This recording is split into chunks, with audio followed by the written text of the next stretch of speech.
Au sommaire de ce journal, le projet d'édit budgétaire de 2020 a été enfin déposé ce lundi 2 décembre 2019 au bureau de l'Assemblée provinciale du Lualaba par le gouvernement Mouyège. Ce dépôt intervient juste après un moratoire de 5 jours accordé par ce bureau.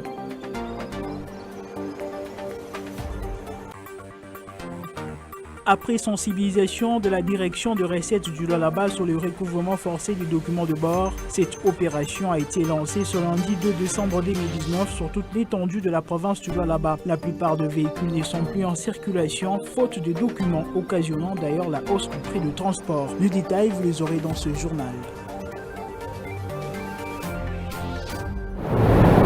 Mesdames, Messieurs, bienvenue à cette édition du journal. Après le moratoire accordé par l'Assemblée provinciale du Lualaba, le gouvernement Mouyège a déposé ce lundi 2 décembre 2019 le projet d'édit budgétaire 2020 pour la province du Lualaba. Pascal Panga était présent.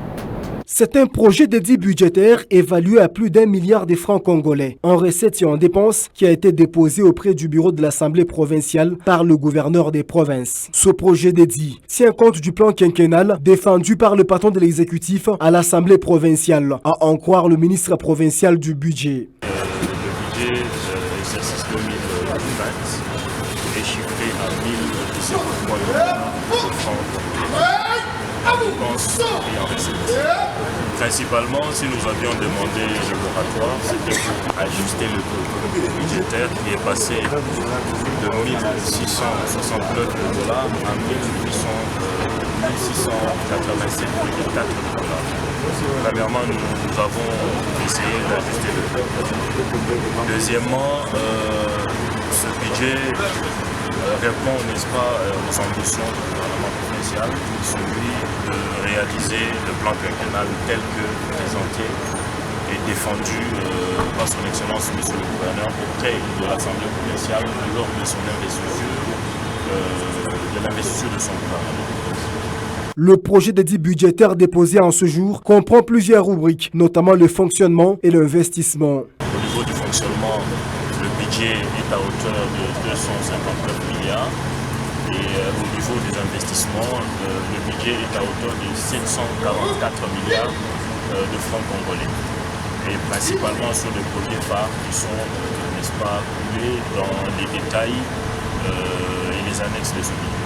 C'est au courant de la semaine prochaine que le gouvernement Mouyège-Monguez-Mons sera invité à l'Assemblée provinciale pour défendre ses projets d'édit budgétaire devant les élus provinciaux, à qui appartient les derniers mots pour que ces documents passent d'un projet à un édit budgétaire.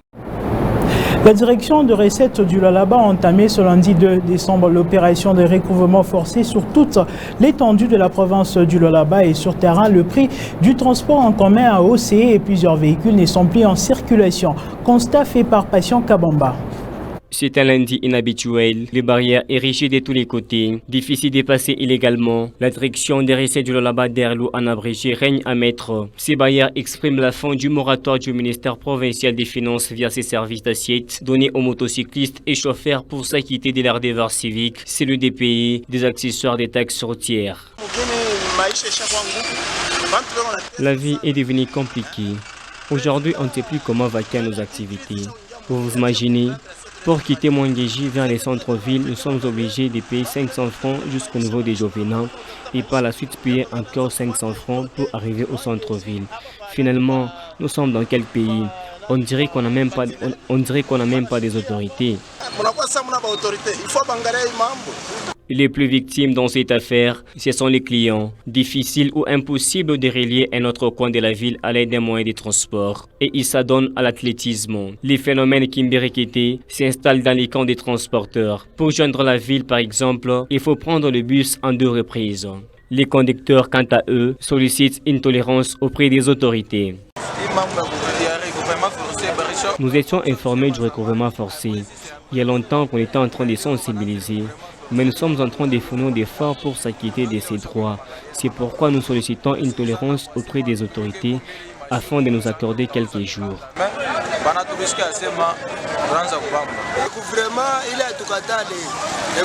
Les recouvrements forcés, oui. Nous étions informés. Que les autorités puissent avoir pitié de nous. Aujourd'hui, mon véhicule n'est pas en circulation par manque de quelques documents. Maintenant, mes enfants vont manger quoi? Nous allons vivre comment? Cette campagne va s'étendre jusqu'au 2 janvier 2020. À chacun d'accomplir ce qui lui concerne. Le pape François a, au cours de la messe qu'il a lue le dimanche 1er décembre 2019 à la basilique Saint-Pierre au Vatican, appelé tout le Congolais à vivre dans la paix les uns avec les autres et non les uns contre les autres. Suivez. Le pape François appelait dimanche 1er décembre le Congolais à renoncer aux armes pour un avenir qui ne soit plus les uns contre les autres, mais les uns avec les autres, et qu'ils se convertissent pour passer d'une économie au service de la guerre à une économie au service de la paix. Il a lancé cet appel lors de la messe célébrée le même dimanche dans la basilique Saint-Pierre pour fêter avec la communauté catholique congolaise d'Italie ses 25 ans de présence dans la péninsule européenne. Le pape et les 1500 Congolais présents dans la basilique Vatican ont prié pour la paix, gravement menacée en particulier dans le territoire de Béni et de Minembwe. Aujourd'hui, prions pour la paix gravement menacée dans l'est du pays, en particulier dans les territoires de Béni et Minembwe où les conflits font rage, alimentés même de l'extérieur dans le silence complice de beaucoup. Un conflit alimenté par ceux qui s'enrichissent dans le commerce des armes. Le 1er décembre, fête de la bienheureuse Marie-Clémentine Anouarit Nengapeta, religieuse congolaise, le pape a demandé l'intercession de cette vierge et martyre congolaise qui pardonna à son bourreau à l'heure de sa mort pour qu'au nom de Dieu amour et avec l'aide de populations voisines, leur rencontre aux armes. Aujourd'hui, vous vous souvenez d'une belle personne, la bienheureuse Marie-Clémentine Anouarit Nengapeta.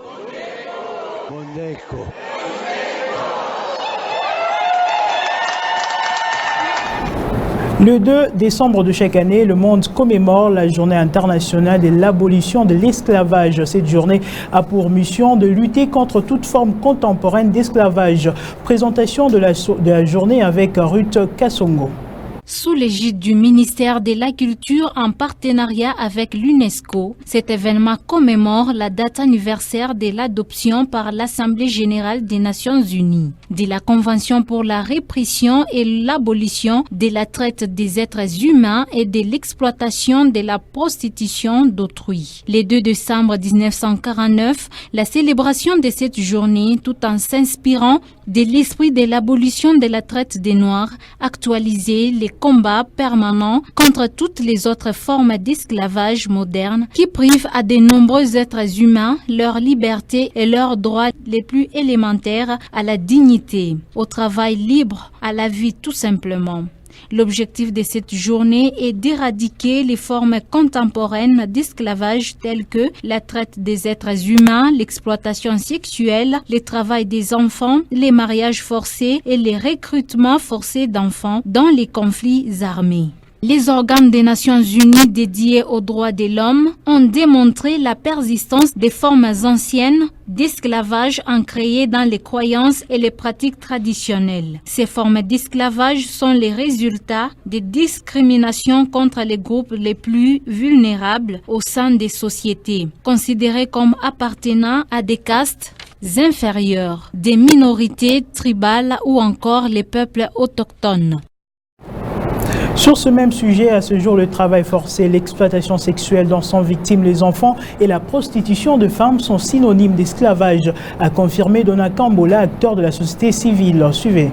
L'esclavage n'est pas seulement un vestige du passé, mais une réalité tristement actuelle dans ce 21e siècle. Cette pratique prend d'autres formes. L'esclavage moderne s'est déjà installé dans plusieurs pays du monde et la RDC ne fait pas exception dans ces siècles de la technologie et couvre plusieurs pratiques telles que les travails forcés, la servitude pour dette, les mariages forcés et la traite d'êtres humains. Elle implique des situations d'exploitation qu'une personne ne peut refuser ou quitter en raison des menaces, des violences, des contraintes ou d'abus de pouvoir. Traiter quelqu'un d'un sorcier et de les soumettre à des pratiques, quoique au nom de l'Église, au nom de la foi, c'est une infraction. Et pour ce qui concerne l'enfant, la loi punit ça sévèrement. Traiter une femme, une veuve, parce qu'elle a perdu son mari, vous la traitez, vous la soumettez à des traitements humains dégradants. Si celle-ci n'est pas consentante et qu'elle dénonce ça, vous êtes puni. Donc la loi, elle existe. La loi prône l'égalité de tous, la liberté de tous. Plutôt dans la pratique, il y a encore évidemment des déviations, au nom soit de la foi, au nom soit de la culture, mais ce sont des déviations qu'on ne peut que dénoncer et qu'on peut amener devant les autorités judiciaires. Et rassurez-vous, lorsque l'autorité judiciaire tombe sur de pareils cas, les gens sont sanctionnés. Dans les lieux sacrés des dieux, l'esclavage s'impose. Quand nous parlons par exemple du traitement inhumain et cruel, vous savez qu'il y a la loi qui abolit toute forme de torture et qui sanctionne la torture. Quand nous parlons des mauvaises conditions de travail, vous savez qu'il y a toute une législation qui réglemente les liens professionnels et qui dit dans quelles conditions le travail doit s'exécuter. C'est vrai que dans la pratique, il y a toujours des cas d'irrégularité. Et ces cas d'irrégularité, quand ils sont dénoncés, je m'imagine, dans un État qui se respecte, surtout dans un État qui se veut un État de droit comme le nôtre, on peut les sanctionner. Mais ça n'exclut pas la disparition, ça n'exclut pas la présence de certains cas, malheureusement, d'irrégularité. Et dans la pratique, moi quand je regarde, par exemple, aujourd'hui on est en train de payer les salaires aux gens, comment les travailleurs ont accès à leur salaire, combien de temps ils prennent devant les banques pour accéder à leur salaire. Il y en a qui prennent un jour, il y en a qui prennent 2 jours. Et les mauvaises pratiques, c'est en ce moment ici que les banques, les guichets automatiques ne fonctionnent presque pas. Et ça peut ramener, en ce qui me concerne, à des mauvais traitements des travailleurs. Dans le monde actuel, les petits-enfants, surtout ceux à l'âge de scolarité, sont victimes de l'esclavage. Son abolition nécessite la conscience de tout un chacun. Mesdames, Messieurs, c'est la fin complète de ces éditions du journal. Merci à vous de nous avoir suivis. L'actualité reste en continu sur le www.wango.info. À très bientôt.